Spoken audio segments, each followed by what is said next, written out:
This is a craftsman style. Some call it a cottage or a bungalow style. This is an average working man's home, something that an average Torrance foundry worker would be living in 1920. Mr. Stone, the resident we know was here in 1920, was working in the foundries. We think this house was built in spec to encourage factory workers to come and live in Torrance rather than commute in from Los Angeles or someplace else. So it's a little over 800 square feet. In 1930, you could rent this house for $34 a month. It was very definitely a blue-collar town. Torrance was the model industrial city. Torrance said, let's have the factory workers own their own homes. If the workers owned their home, they'd be happier, they'd produce more, they'd care for their environment and their community. Bad news is it didn't really happen. It was, back in the day, they could fire you for anything. So to get a worker to even pay $30 a month in a mortgage means a commitment, and that worker didn't know from day to day to day whether he'd have a job. Mr. Stone didn't live here long. It was owned from 1925 to the mid-70s by Mr. Webb. Mr. Webb worked for the city of Torrance in the Park and Rec department, and we don't know how much he paid when he bought the house. Typically, houses like this would have gone from anywhere from $2,000 to $5,000. Of course, the patio that we're standing in is very characteristic of the house. They enclosed this patio, which is one of the big selling points according to the owner, around 1927. This porch has a story. My wife lives or works nearby and would go to work every day and see this house and look at this porch and goes, wow, that looks a lot like my grandmother's porch, brings back a lot of fond memories. And then one day she saw a for sale sign. Without even looking at the house, she said, I gotta buy this house. And it all was around this porch. I'd like to talk about this area of our house. When we moved in, it was barren. There was nothing here.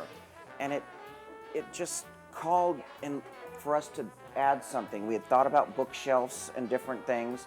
And one day we were going to the Pasadena flea market, and my wife saw two pieces that had been salvaged from a house. She happened to see the vision that how it would fill in a blank space in our house. And this is the after result. This piece and this piece over here are the two pieces that we bought.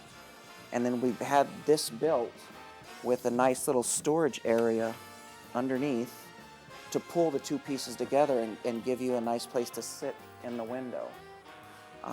We were told by the salvage company that both these pieces were from the late 1800s, and they would fit with the style and the age of this house, which is from 1919. The whole goal of everything we did here to try to be period specific and have the illusion, at least, that it was always here.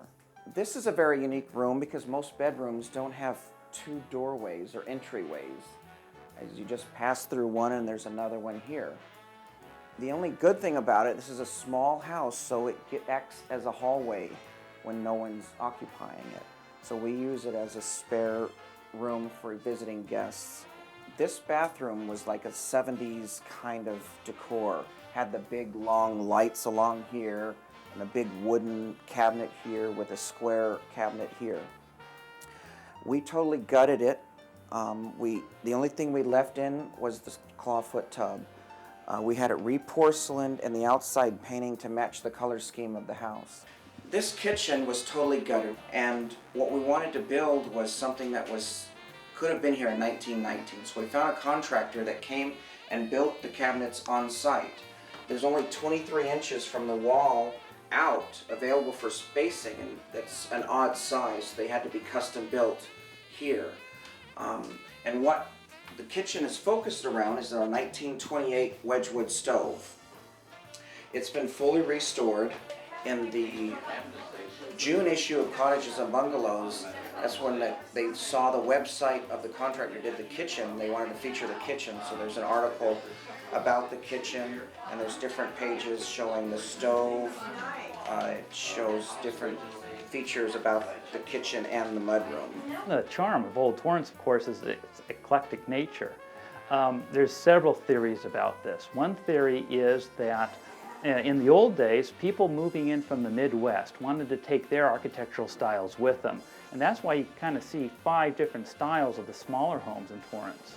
The larger homes on Post and Coda were built for the managers, and they represented styles that they think the managers would have enjoyed.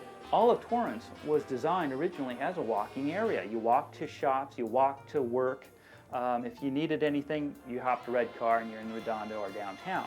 The way they've done the space is marvelous. One hopes if someone is to buy a historic house, in quotes, one hopes that they do so like the owners here, to restore it, to make it both livable and to make it, restore it to what it once was.